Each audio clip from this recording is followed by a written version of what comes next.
Pronto? E perché ti amo? E automaticamente non lo so. Pronto? Buongiorno, buongiorno. Volevo chiamare per ringraziare per questa bellissima canzone che noi diciamo amiamo tanto, noi della muratura. Eh sì. Perché ci dai i tempi giusti del sestiato, ha capito? Sì, sì, sì, Momento, sì, sì. Melino! Ha visto che ogni tanto io la penso, ha visto? Melino, sta camolazza che io manzo io ne cinque ma mangiare! Che noi nel cantiere a mezzogiorno mangiamo, si stacca, si mangia, ci abbiamo un'ora precisa per cui ci abbiamo diciamo il relax. Ha visto io ho beccato il pezzo giusto durante la vostra pausa. Questa canzone è arrivata, guarda, Sì. ne sbrogliavo pedetto, vai, che ci devo dire questo, ne sbrogliavo pedetto, Melino, che bottasta oggi! Ne abbiamo capolatina! Addirittura la Ma sto Mauro capolatina. ce n'è! Oggi abbiamo cose belle, cose fine! Cose col miccio. Ci abbiamo Sì. anche i carciofi! Ah. In salsa del rosa!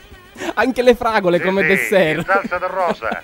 Va bene, va, la ringrazio perché questa canzone, va bene, dei Camaleonti, è veramente la nostra preferita perché ci dai i tempi del sestiato, no? Questa è una canzone molto bellissima, Perché c'è un eh? colpo da picchiata con la manicola e fai perché ti amo! Pa!